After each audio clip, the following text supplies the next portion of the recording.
I'd like to appreciate Jai Madhava Prabhu, whose focus and heartfelt pursuit of spiritual life has led him on a great journey.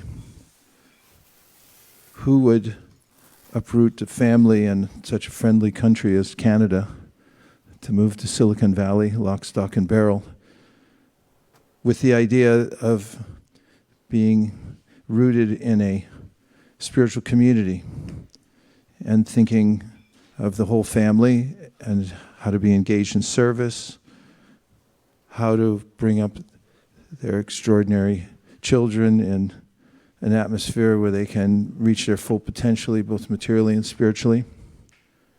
Who, when presented with an opportunity to take on a grand service that he knew would be all-encompassing, being the digital representative, I can give an anecdote that when one day on the telephone I had mentioned to Jai Madhava that I needed help stabilizing our digital presence. I can do it, before I finished the sentence. And countless mornings, I suppose we could count them, but they span many, many years. Early morning meetings, afternoon meetings, check-ins, working on that, and then working on Bhakti community, conceptualizing it meticulously over years, branding it, working with others, using his own resources, which were extensive, to hire experts to help put the program in place and brand it. And I can attest to his consistent humility in working through this, always giving credit to his upline, never accepting credit for himself, working through situations where there may have been misunderstandings, painstakingly going to the trouble to make sure that he was understood by others, and that he hadn't misrepresented or made any offense in any way, shape, or form to anyone. A gentle heart, very determined always to help others out of compassion, works side by side with the illustrious Pavani Bhakti, both of them in lockstep, and at the same time holding the most demanding jobs one could imagine, raising a family expertly, and attending to service as if they weren't doing anything else in their lives. Today's Jai Madhava Prabhu's birthday.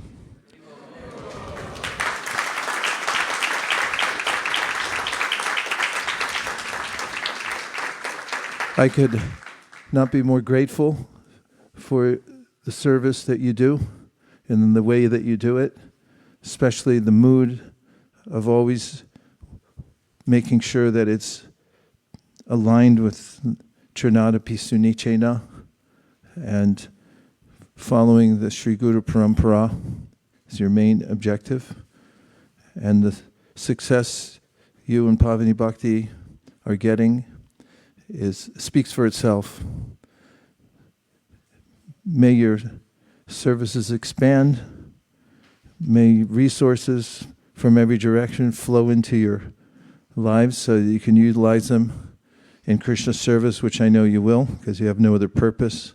Who else would spend for a house in Palo Alto simply to have a bigger space so devotees and others could come and live there and also have programs inside the house?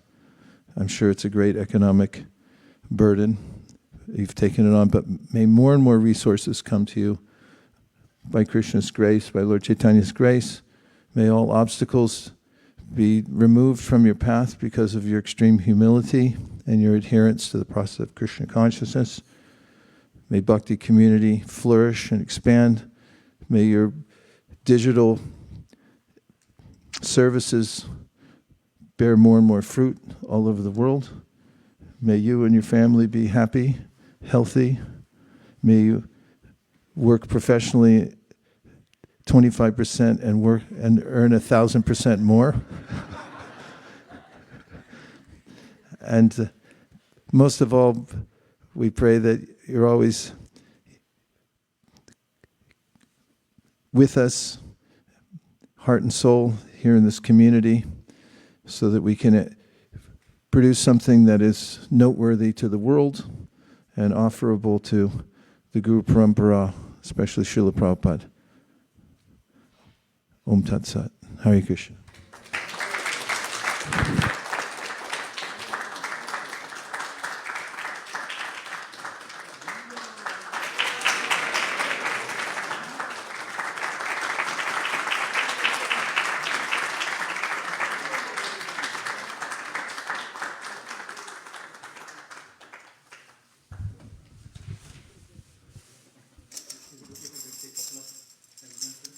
No.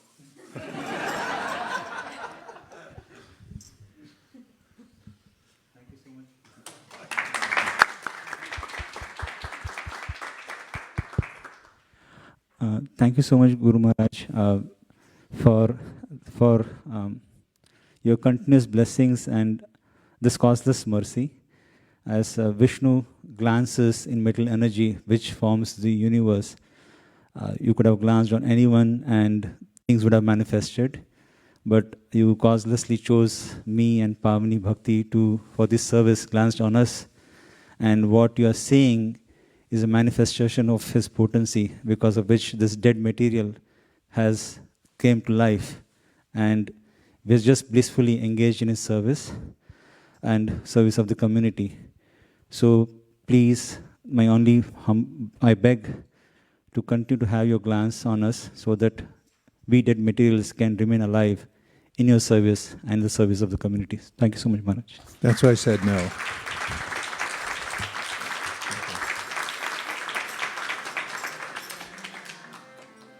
Is there enough oxygen? There's not enough oxygen. Either turn the heat down when just burning up the oxygen, open the doors. If you need a parka, jacket, or a tent to live in while we open the doors, please let us know. We'll provide warmth and what other necessities you have. Good morning, everyone. Hare Krishna. And thanks for joining us online and in the live studio audience here at ISKCON of Silicon Valley at 1965 Latham Street, Mountain View. All are welcome. Today, we're continuing our discussion on the very unusual circumstances mentioned in the Srimad Bhagavatam of Gajendra, who's a spiritual being like all of us, but who had been a king in his last life. Circumstances led to his taking birth as an elephant in his next life. What's remarkable is that we can trace that by the vision given to us through the Srimad Bhagavatam. What's more, we can also learn that one can remember one's previous activities in devotional service, and that the life is a continuum. We have to practice devotional service in such a way also that we can come to the point of full dependence on the Supreme Personality of Godhead, for that's our constitutional position. And by remembering that we're in a temporary environment, this body, although one might work hard to keep it vital, you may notice that inevitably one loses altitude at some point and is not able to do so, what to speak of being faced with abandoning present circumstances and accumulated wealth. However, great lesson we'll learn from today's purport is that when one remembers the rarity of human life and keeps the end in mind, as we hear in the Srimad Bhagavatam, Shukadeva Goswami when asked by Parikshit Maharaj what one's duty is, he said, Ante Narayana Smriti. Specifically, Parikshit Maharaj asked, what's the duty of one about to die? Of course, nobody can say who's about to die or not. Therefore, it's everyone's duty to remember the Lord at the time of death, which, it turns out, requires some practice during this lifetime. So, hopefully, from today's purport, we'll remember Ante Narayana Smriti. We'll also gain impetus for alacritously practicing devotional service in whatever time span we have left. And today's verse is 8:2:33. It's the last verse in the chapter named The Elephant Gajendra's Crisis. And the verse is as follows.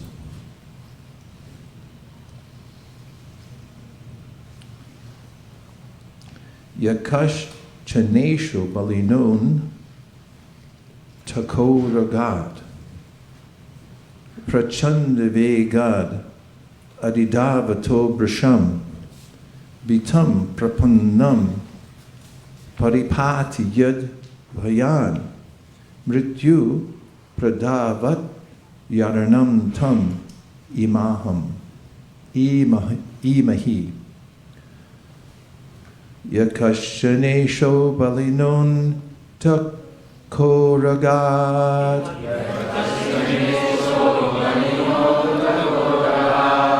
prachanda vegad abhidavato prasham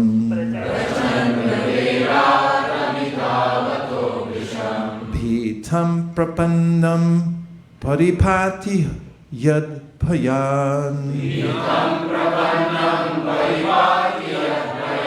mrityu pratanvat yaranam tam imahi.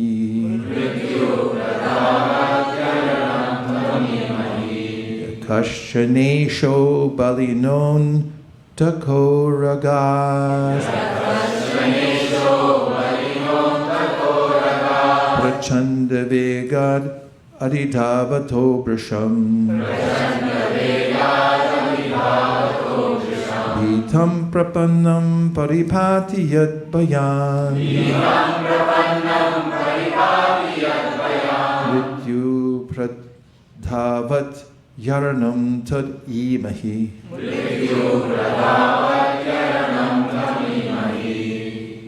For word. Ya. He who the Supreme Personality of Godhead.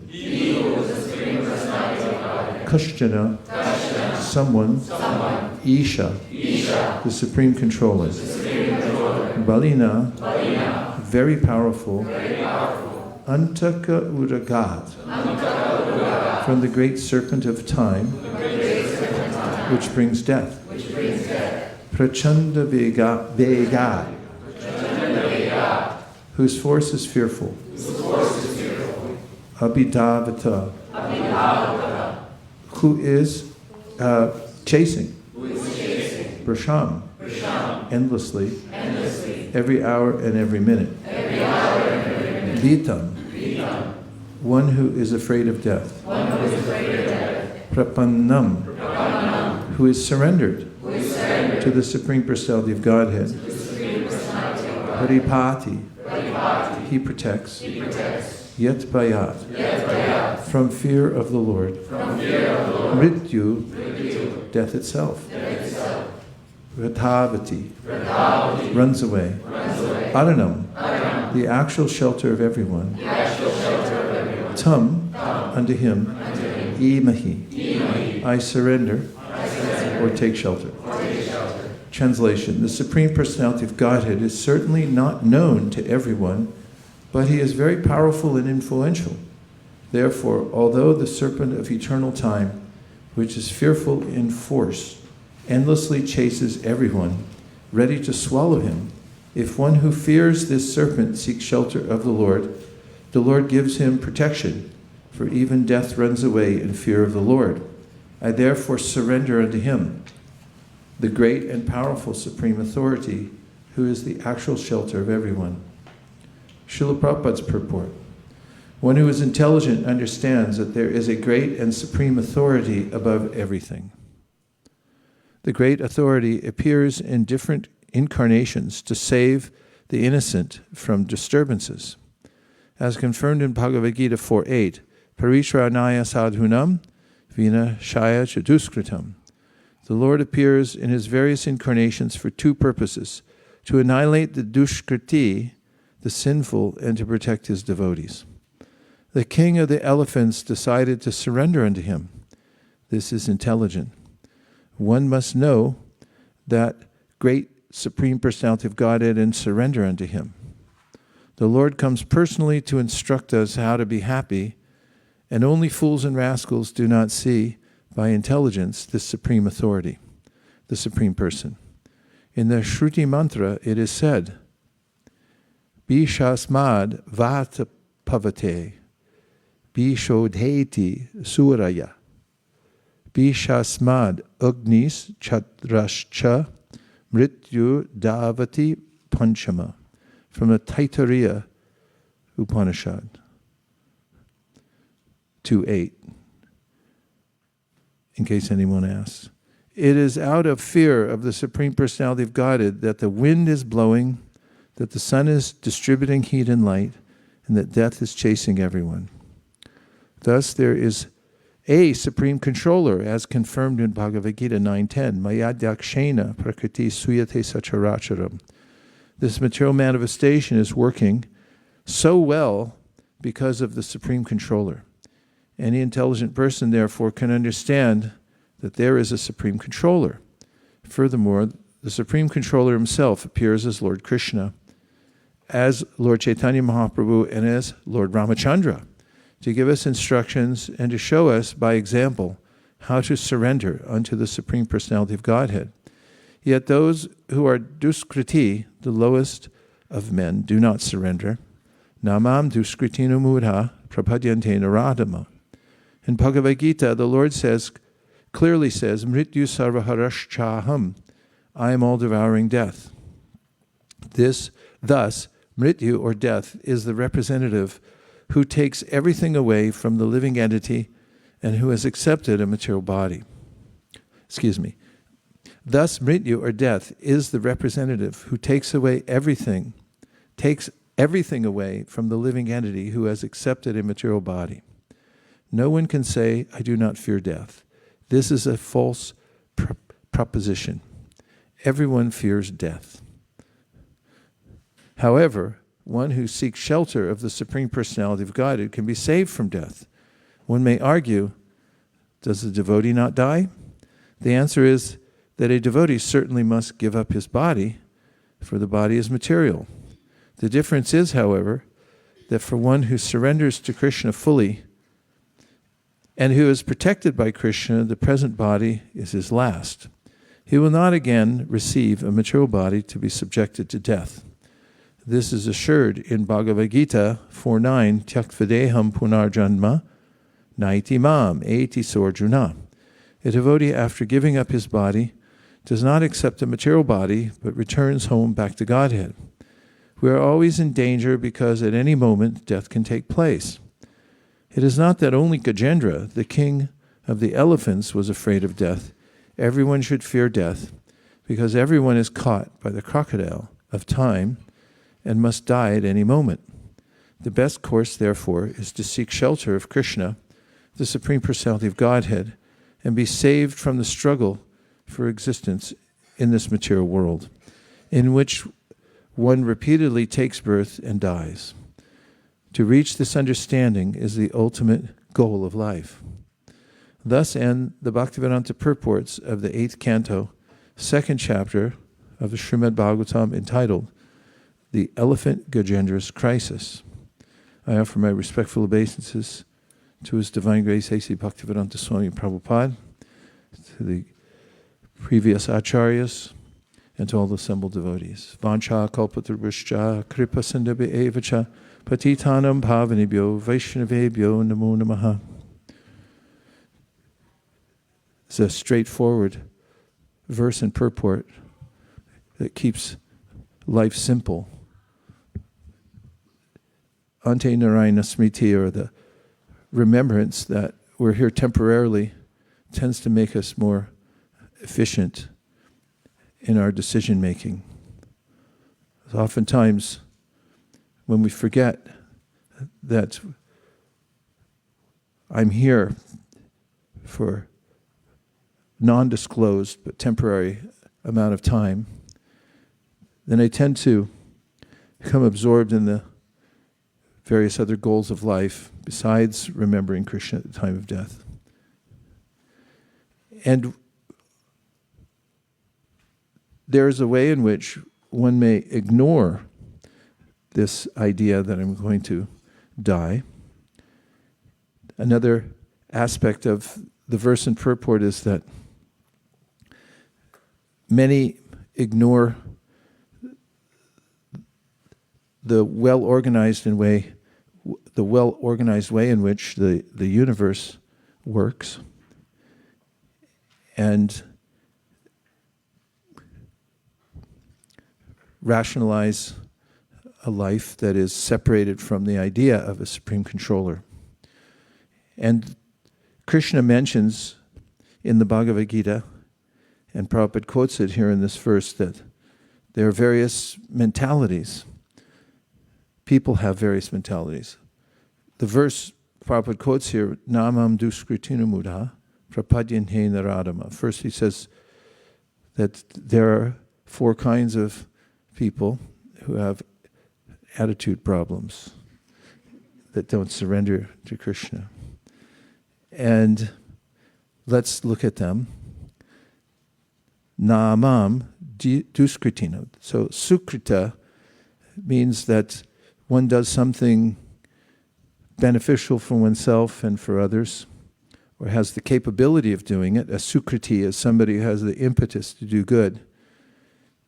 If you put the prefix du on the front, just like when you have sukha, happiness, and you put du in the front, it's not good. Dukkha means misery. So sukriti is somebody that Krishna mentions in the Bhagavad Gita as being qualified, especially qualified. It has an impetus to do service to him. But then there is an unfortunate attitude, duskriti, where one has impetus to work, but does it in a way that's not beneficial to him or herself or to anybody else. So Krishna's mentioning the duskritis. Namam duskritino mudha. Mudha is not a complimentary term, but refers to those who are content with a life that is mostly bolstered by sense gratification and the mode of ignorance. It means getting absorbed in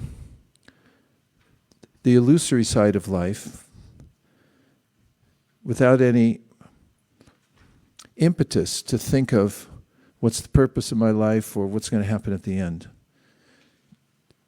Prabhupada mentions that one may absorb oneself in hard labor just to earn enough income so that one can afford cheap sense gratification, intoxication, for instance. And such a person, sometimes in the Srimad Bhagavatam, is compared to an animal, because there's an equation in the Hitopadesh that says humans and animals are the same. You may notice that a lot of animals you can talk to, make eye contact with, and they're just like we are. There's no difference, except for one. It says the Hitopadesh, that animals don't go to church, except in the Catholic tradition when they're Benedictine on that St. Francis Day, because he used to benedict animals. However, a human is defined as one who has a sense that life has a higher purpose and therefore doesn't just take the base mode of life, working and just getting sense gratification as the all in all. Might be full absorption in a football team or cricket, if that hits closer to home, and then being satisfied with staying intoxicated and not really thinking about the ultimate goal of life. Such a person is a mudha, like an animal. Namam duskritinu mudha prapadyante naradama. There are those who are considered the lowest because they are against the idea that there's God. Maya pritigyana means those who are highly intellectual, but they use their intellect to deny the existence of God. Asuram bhavam asrita, the asuras, those who are very specifically against God and speak out. These are all categories of duskritis. And Krishna says in the Gita, Yesham tvanta katam papam jananam punyakarmanam te dvandva mohanir mukta bhajanti mam dritavrita.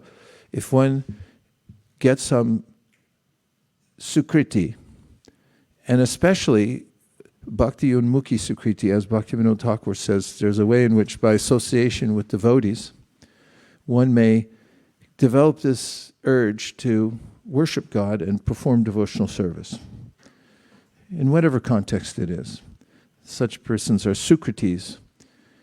And Krishna mentions there are 4 kinds of sukritis. Chaturvida bhajante mam jana sukritinu arjuna, arto jignasa artarti, gyani cha paratarshaba. Those who are in need of wealth and they worship God, please give me some material facility. And then there are those who are in distress. They come to a realization, nobody can help me but God, please help me out of this distressful situation. Then there are those who are inquisitive and they would like to poke around and think about who God might be or if there is a God. And then there's the jnanis, generally classified as those who know there is a God, and they're considered by Krishna those who are sincerely engaging their intelligence to understand God more so that they can worship Him. They're the best of the lot. Tesham jnani nitya yukta eka bhakti vishishyate priyo hi jnani no tyartam aham sacha mama priya. Krishna says they're all dear to me, but especially the jnani who's situated in a clear idea that there is a God and I'm not him. Therefore, one can be observant that there are various states of consciousness one can drift into in this world, mostly because of association. And these verses, especially this verse today, as we're speaking about this verse, is urging us to remember that we should be very much aware of the fact that at any time we can leave this world, and that our main purpose is to remember Krishna. Because, as Krishna describes in the 15th chapter of the Bhagavad Gita, Shariram yadavapnoti yachchapyu kramatishvara grihit vaitani samyati vayurgandam ivashayat. However we conduct ourselves and whomever we associate with in this life, because of that association, we develop a certain flavor. It's perceivable, various sense.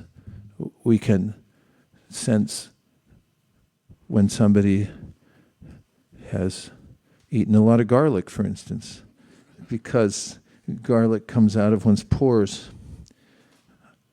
I once was on a flight, unfortunately, where somebody next to me consumed large amounts of alcohol. And I noted that the alcohol came from his pores the rest of the night. And there was an odor of alcohol. And so Krishna's saying a similar thing about our attitude and our mindset. And that is the way we've associated ourselves. If we've come in contact with those who are materially odoriferous, then we take on that same scent, so to speak, and it's perceivable. Shariram yaravapnoti yukramatishvara grihit vaitani samyati vayurgandam ivashayat. And because of that, there's a way, and as Prabhupada quoted in this verse, Mayadhyakshena prakriti suyate sacharasharam hetunane nakonteya jagad viparivartate. The material world is a very precise instrument. It measures the thought process. I don't know if it was fortune, but I had the opportunity. There was this screen somebody told me to stand in front of and do some movements, and then the screen, because of its AI capabilities, had quantified my ability to move in certain directions and up and down and so forth. I didn't get a great score, which really made me disturbed. But according to them, the instrument was invincible and it wasn't a mistake. What to speak of, when I went for physical at the hospital, I got on the scale and I said, could you do it again? Because that doesn't seem right to me. And I did it again, and it's like, no, it's a digital scale, it's right. There's a way in which we may think otherwise, but the material nature measures how we're moving, how we're thinking even. It's better than AI. It's the aspiration of the AI industry to come to this level of precision and understanding what everybody's thinking, but that's what the universe is. It's a huge AI chamber that measures exactly what our mentality is, and there's no escaping it. Just like there's no escaping the scale. You can get on the scale and then say, no, I don't think that's right. And like, no, yeah, no, that's right. Or no, yeah, that's right. And similarly, we're being encouraged to realize that everything we do is exposed to the world. And this is for our benefit. It's not some torture chamber. It's for those who want to improve. That's what scales are there for. You get on the scale, if you deny the scale and say, it just doesn't work. Okay, we had it checked, try it again. No, that's not right. The denial of reality doesn't help at all.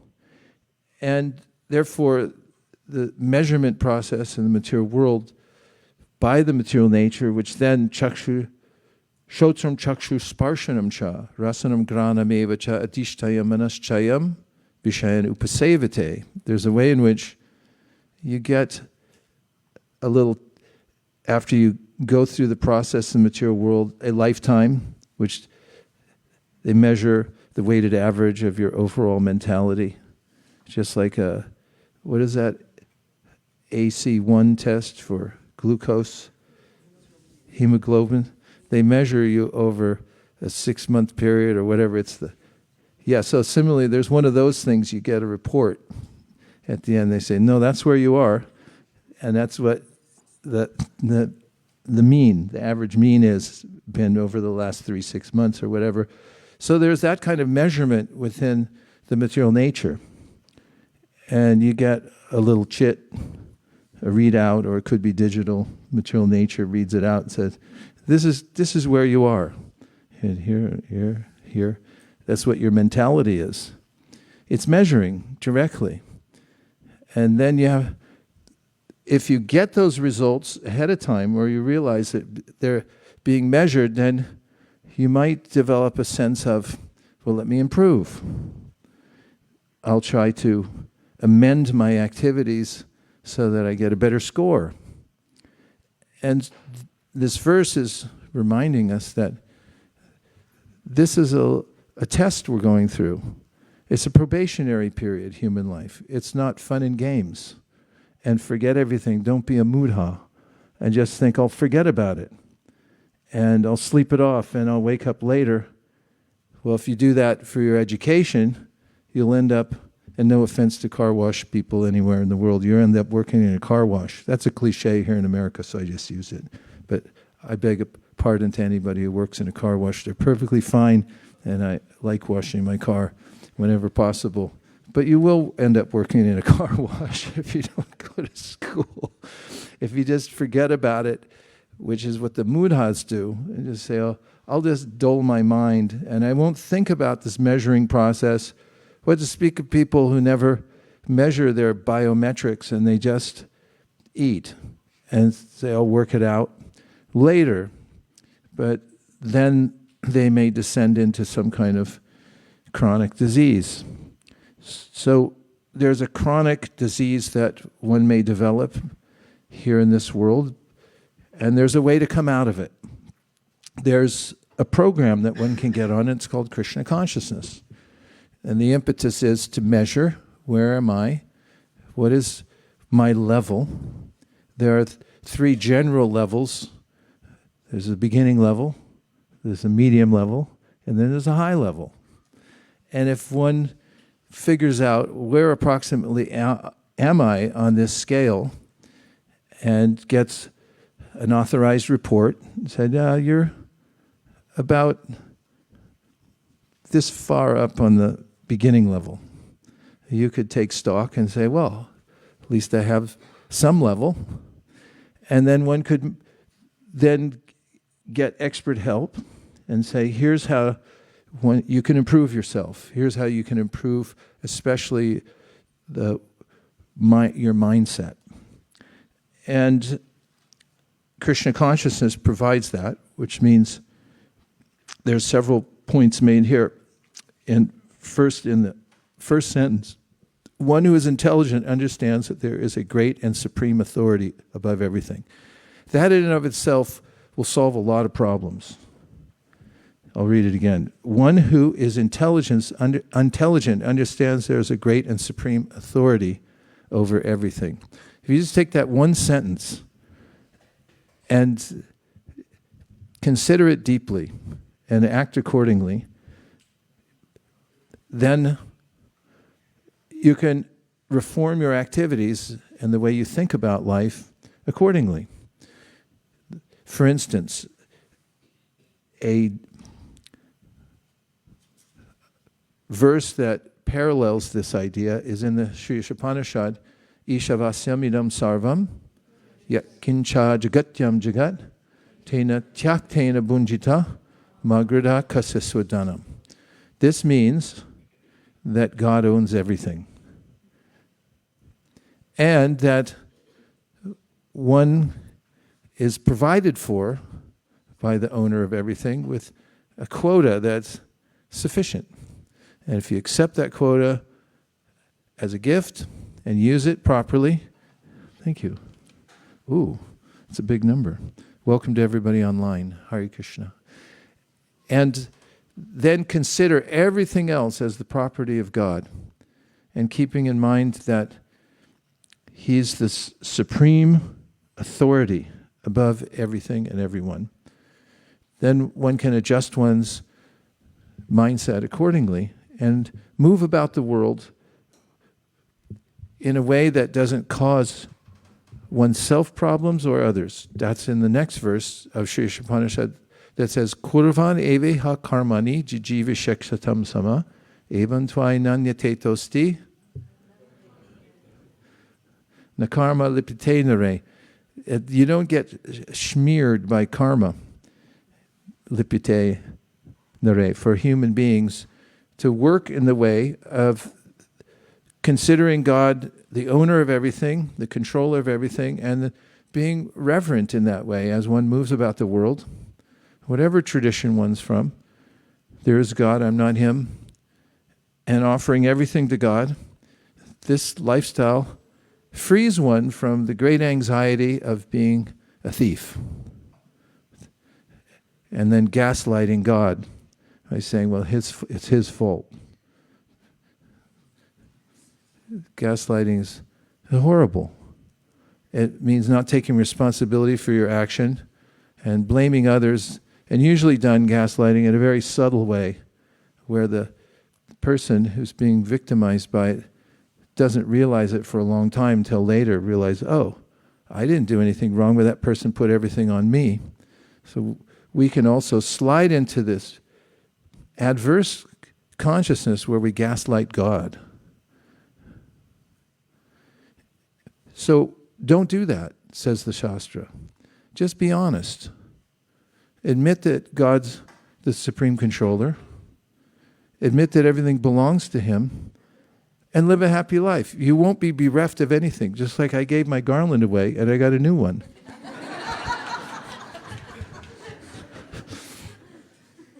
That happens. One might think that if I don't hold on to all my stuff, that I'm going to be a loser, but it turns out that those who think I'm going to just serve God the way He asks to be served, patraṁ, puṣpaṁ, phalaṁ, toyaṁ, offer things to me, don't consider them yours, and covet them, offer them to me, you'll enjoy much more, because there's a quality to one's life then that, first of all, one doesn't feel guilty that I'm a thief, and second of all, there's a reciprocation that one gets, a loving reciprocation from God, and plus one realizes that God's so nice that He considers every gesture towards Him as so important that He Himself feels He can't repay it. As in the story of Sudāmā. Sudāmā Brahman lived in penury, so much so that his cloth that he wore was torn. And his wife, after living with him for a long time and also being emaciated because they barely had enough to eat, and Sudāmā lived in such a way, his philosophy was, whatever comes of its own accord, I'll just accept that, but I won't do anything for myself. And this is partly what your spouse is for. She said, I have an idea. You happen to be friends with the Supreme Personality of Godhead. There should be no harm in just going to see Him. What do you think? And Sudāmā was reluctant because he didn't want there to be a perception.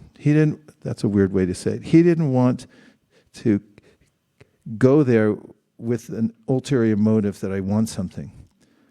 But he acquiesced to his wife and said, I'll go. But he thought within himself, I'll only go there just to see my friend and to offer my heartfelt, loving obeisances to him as the Supreme Personality of Godhead. That's what he thought. His wife then suggested, why don't you take a gift?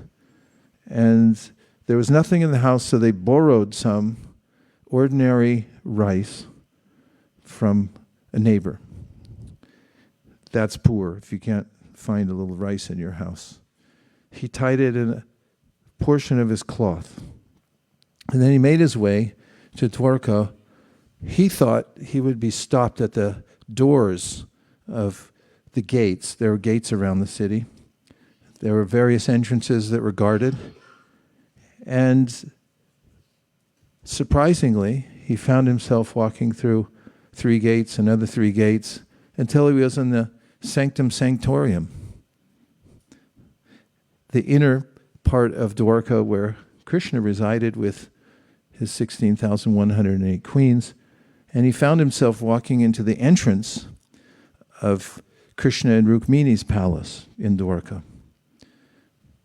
When Krishna saw his old friend Sudāmā, and of course we know that Krishna, in any case, deeply appreciates brahmanas, so much so that there's a verse written about it that says, Namo Brahmanya Devaya Go Brahmana Hitaya Cha Jagatitaya Krishna Govindaya Namo Namaha. Krishna himself worships cows, Brahmins, and he saw Sudāmā coming, so he came out of his palace to offer his respects. Many who witnessed this thought it extraordinary because they knew Krishna was the Supreme Personality of Godhead, and they saw a poorly dressed, emaciated Brahmin and how Krishna fawned over him, so much so that he brought him in to his home, sat him on his own bedstead, where he had been sitting with Srimati Rukmini Devi, and Srimati Rukmini Devi, the goddess of fortune herself, began to fan the Brahmin. And then Krishna and Sudāmā had a discussion, remembering their days together in the Gurukula. Particularly, they remembered a story where they had gone out to collect wood for their spiritual master, Sandipani Muni. And a storm had unseasonably come upon them, and it trapped them in the dense forest, so much so that they couldn't find their way out. And they were also besieged by the deluge that came from the storm. And in such a heartfelt gesture, their spiritual master went out into the forest to find them.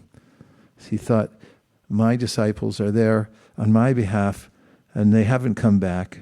It's worrisome. I'm going to go find them and rescue them. He went there, found them, led them back to his ashrama, and he gave them such benedictions as, everything you remember, everything you study in my ashram will remain fresh in your mind because of your dedication to me, so much so that you risked your life. Samit pani shotrim brahmanishtam is one of the admonitions given in the shastra that says you should be willing to serve a spiritual master in this mood of carrying wood in your hands. Meaning, although Krishna was the Supreme Personality of Godhead, went to Gurukul, but he was willing to go into the forest, as was Sudāmā, and find wood to bring back for the sacrifice, at the peril of their own lives, putting their own lives in peril. And after discussing with Sudāmā, tending to all his needs, feeding him, washing his feet, appreciating him, it was time for Sudāmā then to return to his home. Before he went, and as he got up to leave, not intending to offer the gift that his wife had arranged, thinking it too insignificant to offer to Krishna. Krishna, however, knew what he had, because Krishna knows everything. Vedaham samatitani vartamanani charjuna bhavishani chabhutani mam tu vena kashana. That means Krishna knows everything. He knew that Sudāmā had brought that. He knew why Sudāmā came. He knew what his mentality was. I hate that word, mentality. It sounds weird. Mentality. Is there a better word, Kṛṣṇa? Or somebody get a thesaurus? Find something. Consciousness, that's too technical. I need something that more poetical, nicer. Attitude, disposition. Something more poetical, nicer. Huh? Heart. Yeah, his heart. He knew his heart. That's more poetical. And he knows our hearts too. He knows, in fact, as he describes in the Srimad Bhagavatam, that even if we can't do everything, he's known as Bhava Grahi Janardana. He knows your intention. You may be, we may be, in a situation where we want to serve Krishna, but something's holding us back. Is that possible? Yeah. We could be in a situation where we're so obligated to our daily duties that it's hard for us to squeeze in any time. But more than anything, we want to serve Krishna. That's why when an opportunity sometimes comes up, like going on a yatra, and you say, oh, forget it, I'm just going to go. I'm going to leave behind my so-called obligations for now, and I'm going to go on the yatra because that's what I really want to do. So there's a way in which Krishna considers all these things, and he called back Sudāmā and said, I think you have something for me? And Sudāmā was bashful. So Krishna commandeered it. Is that what it was? Kṛṣṇa?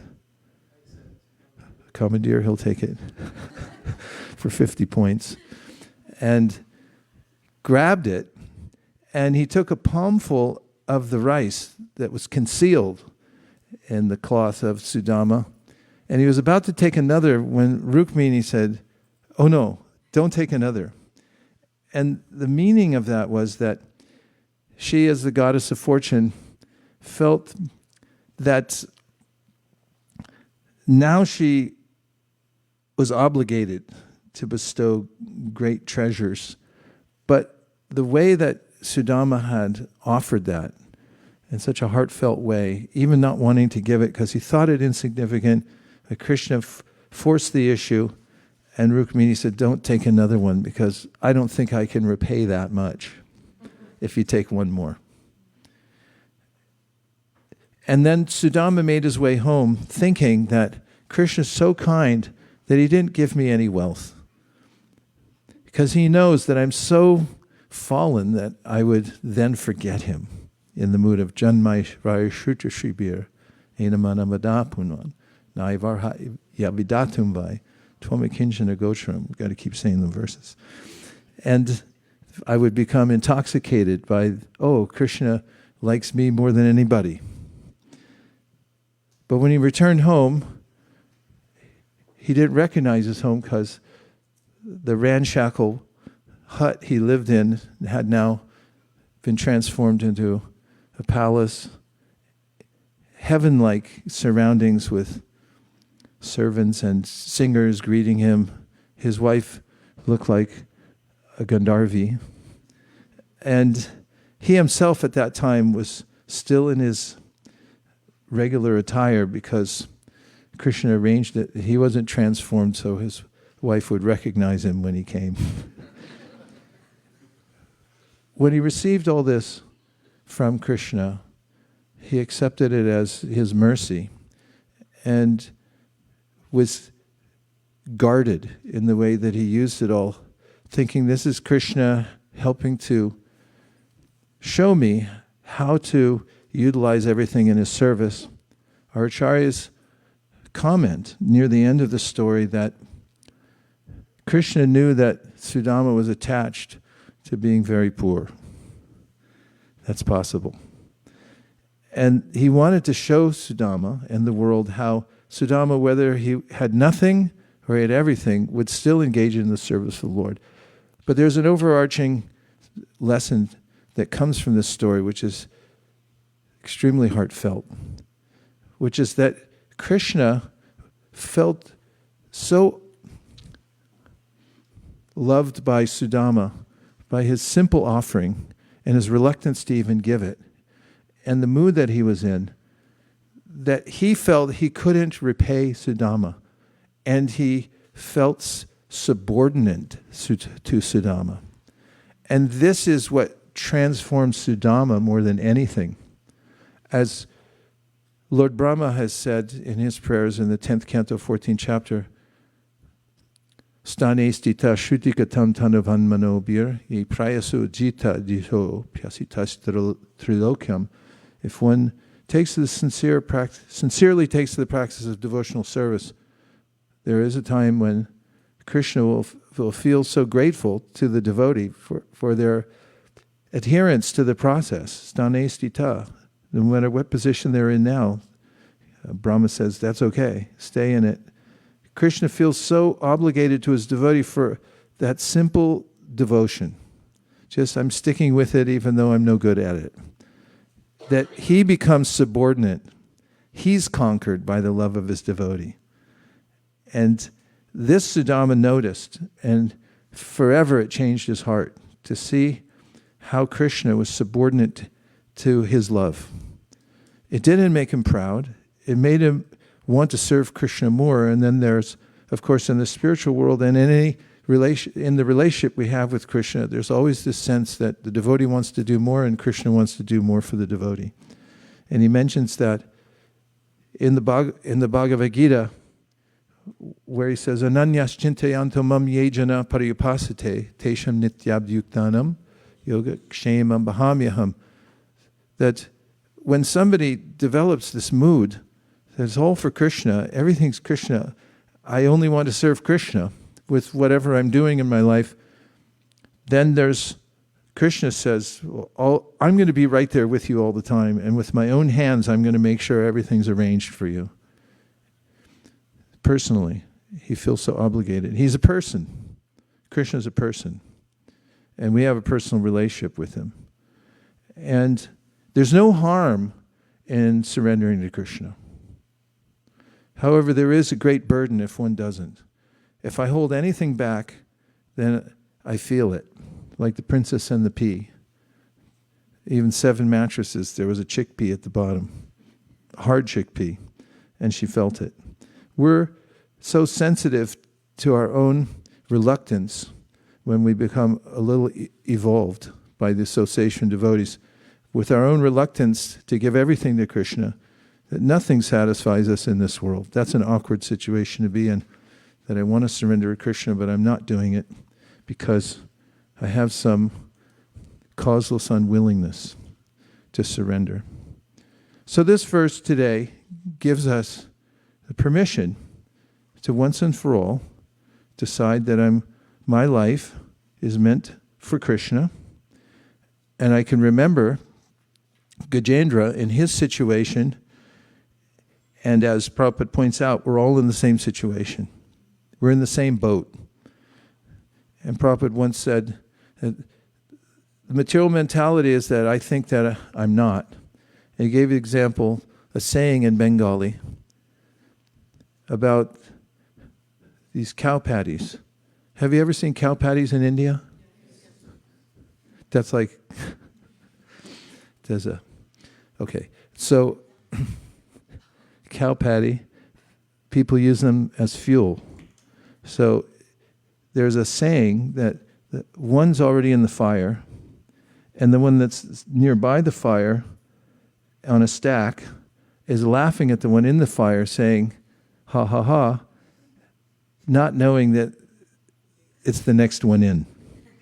So if we remember this verse, remember that the crocodile's already on our leg, and that we know that the Bhagavatam gives us full permission to surrender to Krishna. No matter what your mother-in-law says, or what anybody else says, we have permission personally to directly surrender to Krishna without getting permission from anybody else. We can do that. So if we take that to heart and make that our main purpose in life, that I'm going to ready myself for this great test. I'm going to remember that everything I'm doing is being recorded and for my own betterment. And I'm going to try to move my stats a little higher in Krishna consciousness. From here, a little bit above beginner, I'm going to move up. I'm going to try in the next few years to get to the medium status. Let me move my metrics up a little higher in devotional service. And this is a life worth living, says the Bhagavatam, and therefore gives us these stories about those who have been through it themselves so we can emulate them and take on their heartfelt desire to serve the Lord. And now we'll take a few reflections or questions. Yes. You're up, and then we have Mukaravinda. We'll give you a microphone as soon as we manufacture it. We have to mine the metal first and discover electricity before we get it to you. Go ahead. Hare Krishna. You described at the end how we have full permission to take this verse, to use this verse. It gives us permission to fully go into Krishna consciousness so we can internalize it, take it to heart. But that process of taking it to heart, can you elaborate on that a bit more? How can you actually, how do you go about not just making it something you do versus making it the thing you do, making it your mission? Just think about it a lot. If you remember Krishna's promise in the Bhagavad Gita, and then you can do a thought experiment and say, what if Krishna is the Supreme Personality of Godhead? Say, well, how would I know? And just say, okay, suspend disbelief and just say that he is. And then take his promise in the Bhagavad Gita, Sarva Dharman Parityaja, mamekam sharanam, and apply it. What would I do if Krishna is the Supreme Personality of Godhead, and He promised that if you fully surrendered to me, that you shouldn't worry about anything? And then try it out. Just try it for a day and see what happens. Your friends are, what happened to you? It's like, I'm doing a thought experiment today. Jiva Goswami comments on the verse, Sarvadharma Parija, he said it's a verse that Vaishnavas remember always. And they think that Krishna is 10,000 times more important to me than my own life because he gave this promise. So you can remember, he gave a promise. If somebody promised you something, sometimes you think, well, they're not really going to pay me. They promised me $1 million. Said, if I make $1 billion, I'll give you $1 million. And then they make $1 billion, and then they start saying, well, I mean, after taxes, it's not really. But if you consider Krishna and his way of reciprocating with Sudāmā, who just gave him a little, he didn't even give it to him. Krishna took it from him, but somehow he was complicit in bringing it because his wife insisted and so forth. And if you just think about how kind he is. Think about how when Putana came to kill him, afterwards Krishna, well, anyway, she appeared like a mother. So, yeah, I'll consider that. I'll take it. Think about that. Think about how kind Krishna is and feel what your life feels like when you make these gestures to Krishna of surrender. At the very least, you're relieved from the great burden of the false ego, thinking that I'm going to protect myself and that I'm great in some way. It's so much of a relief to consider that I don't have anything. I'm the most insignificant. Of course, we shouldn't, as Prabhupada made in a demonstrative way, one of his disciples said, Prabhupada, I'm the most fallen. Prabhupada said, you're not the most anything. So it should be balanced in a way that we don't get all weepy in front of everybody and try to prove that we're the most fallen by being either incompetent or seemingly morose because of that or whatever it may be, affected. Try it out and see what happens. Okay, Mukaravind, and then Divya. Hare Krishna Maharaj, please accept my obeisances. It's amazing purport. The first line that you read, one who is intelligent understand that this is a great and there is a great and supreme authority above everything. So I had a question, like even in outside world, there is so much about AI, artificial intelligence, and all these things are going on. So what is this intelligence that one needs, and how do we get this intelligence, and how do we share this intelligence with others? Like how the AI is getting prominent, can we have this intelligence get prominence all over the world that we can share? We should be grateful. Gratitude is different from AI in the sense that when we have gratitude for the arrangement that's already here in the world. First of all, I'll just give a anecdotal story that Prabhupada gave about science and the advancement of science. There are amazing ways in which those who focus on the material energy, including yogis, this is described in the 11th canto of Srimad Bhagavatam, they want to develop a mystic power, so they'll dedicate themselves to complete focus on a particular element, like air. And where attention goes, energy flows. So there's a way in which they're able to merge their consciousness with what's behind the air element, the very essence of it, and then they take on an airy quality through which they're able to do magical tricks, mystic yoga. And so Prabhupada, those aren't considered to be very important by devotees. And then Prabhupada gave this vignette. You go to the carnival. Anybody been to a carnival? I'm sorry to hear it. Uh, you go to a carnival. At the carnival, they have what's called a sideshow. It means some bizarre thing, fattest person on earth, or somebody who can contort themselves in a way that everyone goes, "Oh, why did I pay money for this?" But then there's one at the carnival, he said, man who barks like a dog. And so people pay their money, they go and they give a few dollars to go to the sideshow, and the man comes out on the stage and howl! And everyone's impressed. They say, that does sound like a dog, just like a dog. In fact, that's a Siberian husky sound. And I said, perfect. And they paid their money for it, and they think, oh, that's amazing. But then Prabhupada points out, there are Siberian huskies all over the world. They're already doing it. And the AI idea, or any other scientific idea, yeah, it's kind of amazing, but it's already been done before. So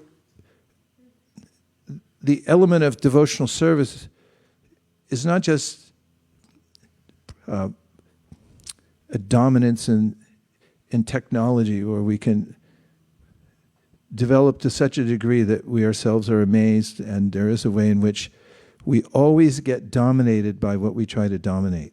That's the rule in the material world. Like when television came out, everyone thought this is a great victory for human society, and then most of the population is addicted to sitting there with drool coming down there. Can you take out the garbage? Not right now. Because they're conquered by the material nature. We try to conquer, she gives the illusion that we're conquering and then conquers us back. That happens every time we try to conquer the material nature, because it's not conquerable. So devotees develop gratitude for the phenomena of the material world, and the only way that you can have gratitude is if it's personal.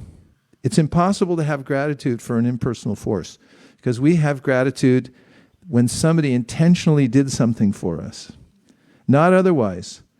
If you find $100 on the ground downtown San Francisco, which is unlikely, it's already been picked up. But if you did, you just found it randomly, you can't have gratitude because it was not intended for you. It was somebody's mistake. They accidentally dropped it. But if somebody walks up to you and says, or you're driving home on the bridge and the car in front of you pays for you, somewhat intentional, they're intentional. It's like, I want to pay for the people behind me. Then you go through, they already paid for. You're like, who are those people? There's people in there that did something for me. And the mistake that is made by science is that it's an impersonal force. If we soup it up somehow by concentrating our energies on developing something technologically, that we're going to have something new and exciting. It's not. Prahlad Maharaj says, Punak punas charvita charvananam. Same thing. It's always the same thing, only recycled in a different form.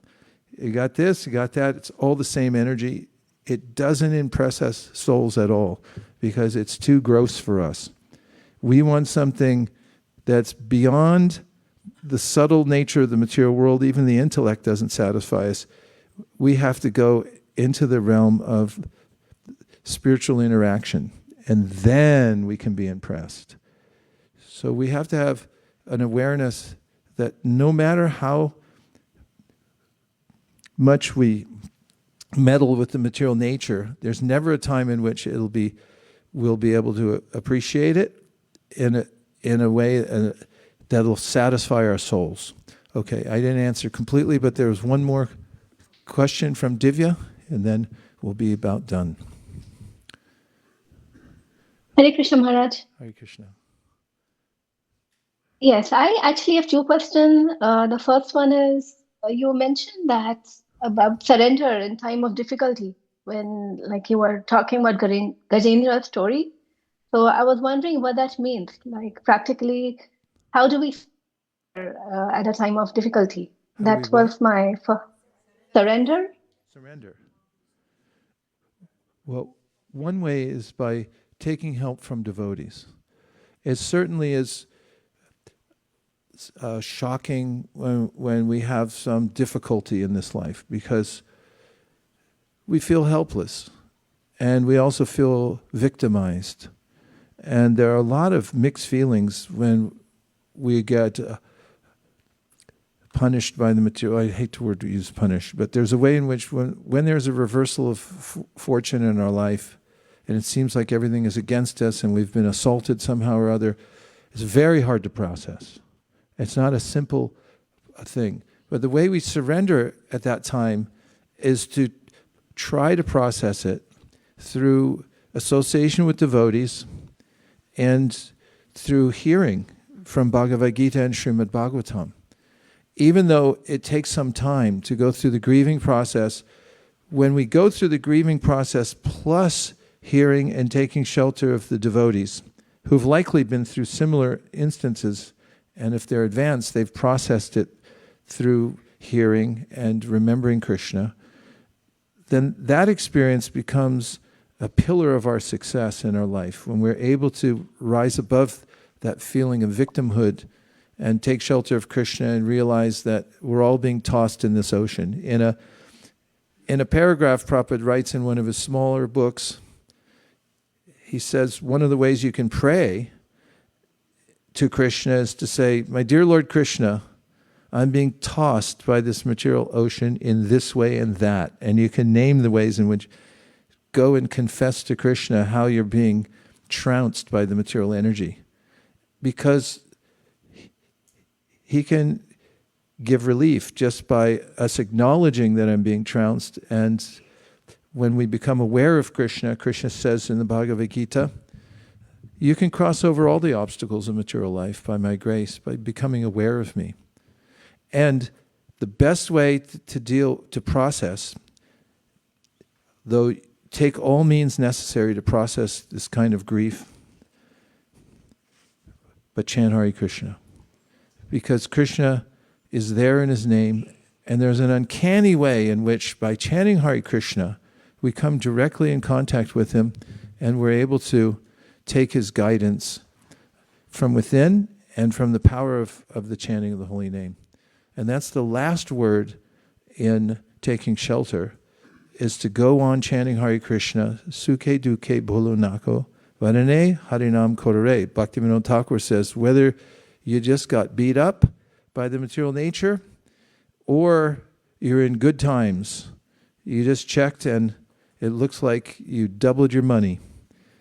Either case, go on chanting Hare Krishna, because whatever it is, it's, as I've been contemplating recently, no matter what you do in the material world, how good it seems now, it's going to twist in the wind sooner or later. Whatever relationship, whatever bank account, whatever you have, it will twist in the wind. It means it goes sideways. And I don't know if those are commonly understood phrases. Twist in the wind is commonly understood. Could you look it up as an idiom? What does twist in the wind mean? This is my last point. I want to leave you with a zinger.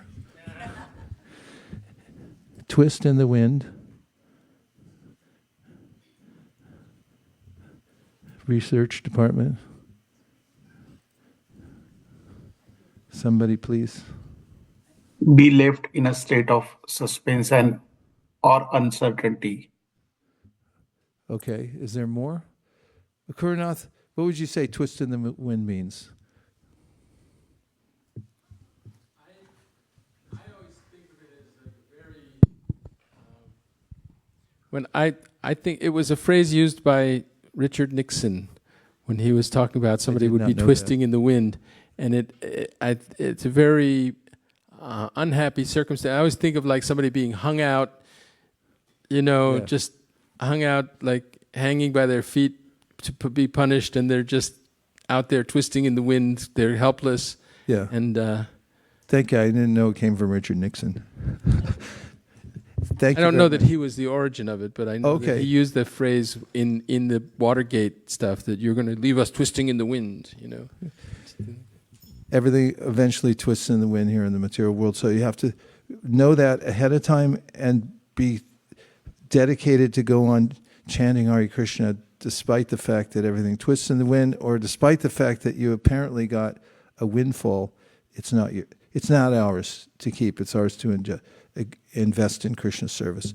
Dear Srila Prabhupada, dear Shri Chaitanya Mahaprabhu, Shri Shri Panchatattva, Shri Shri Radha Madan Mohan, Shri Shri Lakshmi Nrsingadev, if you so desire, please let us take these instructions of Srimad Bhagavatam and the story of Gajendra in particular to heart. And may we also remember Sudāmā and his loving exchange with Krishna, and know that may we know that Krishna is always personally present in our heart, waiting for our loving service. And may we take full advantage of Krishna's offer that whoever surrenders unto him, he'll fully protect. Thank you for considering our request. Om Tat Sat. Everyone agrees with this prayer in whole or in part. Please unmute and say Hare Krishna.